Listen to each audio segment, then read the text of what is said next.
the faith. Pabilin tayo sa pagtuo. Although na yung struggles, di rin na mawala ang system na to sa Diyos. Ang atong Diyos na nagsaan sa atoa, di rin na siya mamakak. Ang Diyos na atong kilagaran, na diin mo po'y naghatag sa ato sa pagtuo, nung palayon ta sa iya, ay yung kalimot. Dapat magpabilin kami sa struggles. Be in faith. No? But the first thing na ang itong pagtan, isa na tayo struggles sa kinabuhi, samtang nagulat sa future glory, be in faith.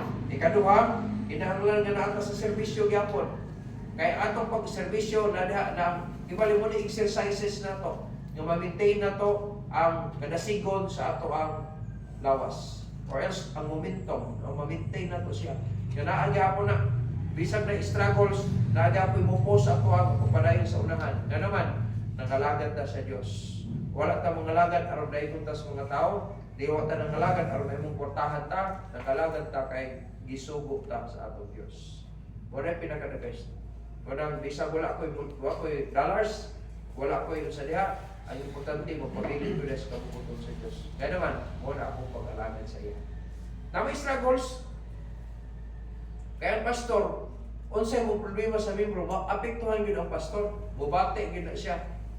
Minsan may baton sa pastor, mumidget siya, ang iyo sa Ginoo. Struggle niya po na, no? Bisa nga rin mag-iaway ang magtiayon, kaya struggle ang pastor. Ano, kung sakit mo matawanan ko nito, aning na naman. Ano, dapat mo pabilin kita sa serbisyo. Ano man, giluwas to, tas Ginoo. Ang Diyos sa iyong pag-antos, wala gid siyang matras. Hantod nga na-fulfill niya ang gihimo niya magasa para sa atin. O hindi ko to siya nakik-away sa tanan. Pinsan niyo ipagita, si Jesus na Nazareno. Siya, ako, mao siya. Mga tumbagan ni siya, pagsundan niya nga ako si Mose. Siya, lagi daw, ako, mga matay mo. Kaisara. Pero wala ko niya buhata. Iantos ko niya. Aron makumplito, kung wala, kumbaga nagluto pa, kumplito niya ang sangkap, aron manindot ang minyo. Dito na ito ma-prove na, no? Nagilubong na siya, nabanhaw din siya gitan sa mga pinatay. Pero na kanindot Megson, ang serbisyo niya sa iyong mamahan, wala niya pulungan. Hantong na-comply niya ang iyang taas. Sama-sama niya na akong baton. Bisag na tayo struggle sa kinabuhi, kung padayon na sa pag-alagan sa Diyos, inod-anay, kaya nga naman, na future glory, nag-iandam sa Ginoo para naman. Ano na kanindot Megson, ang challenge, no? Challenge para sa tuwa, nga nagulat na walang ta sa redemption of our body. Kung ano lang ginaako na sabdan. Kaya kini yung kadaynayor, makita mo sa kalibutan, Megson, kontrolado ko na sa Ginoo. Kabalo ang Ginoo sa tanan. Pero kung tugutan ka sa Ginoo na, ay purpose gid ang Ginoo na tanan.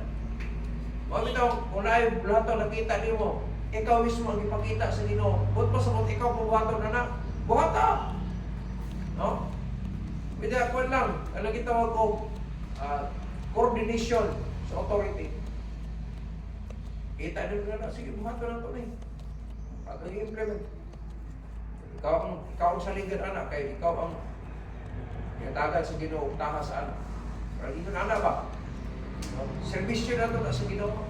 Buhaton na ito na para sa himaya niya. Dili aron daigon ta sa mga tao, dili ituboy ta sa mga tao, dili.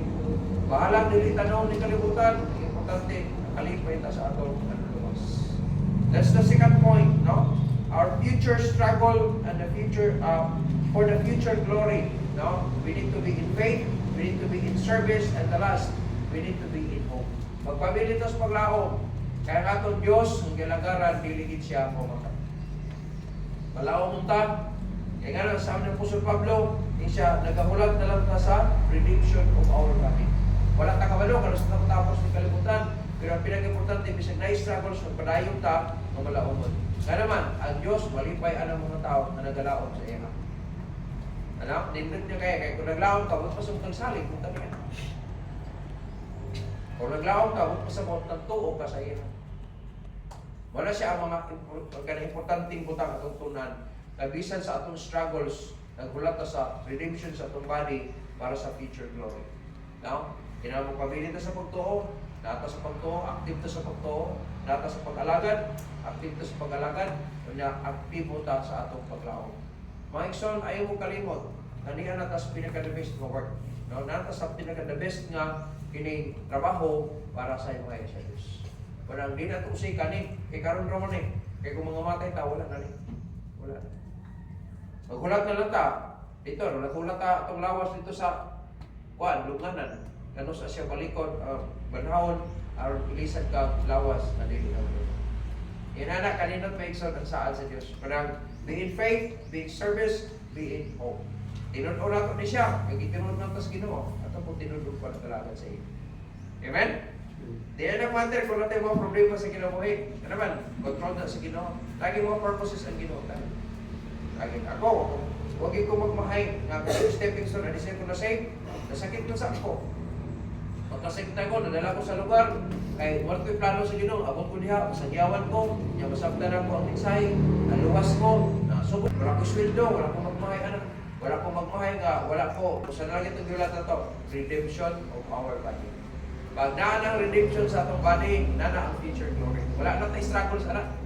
Kanya anak kanunod ko yung ang katapusang luha na muaga sa inyong mata. Siya ang upahid at kanindot anak. No? Ang uban, struggles ta kay broken ang family, sa struggles ta tungkol kay anak.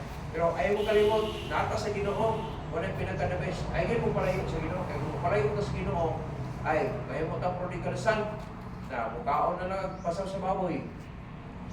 Ang indication anak, mas lisod kayo ang kayong mo.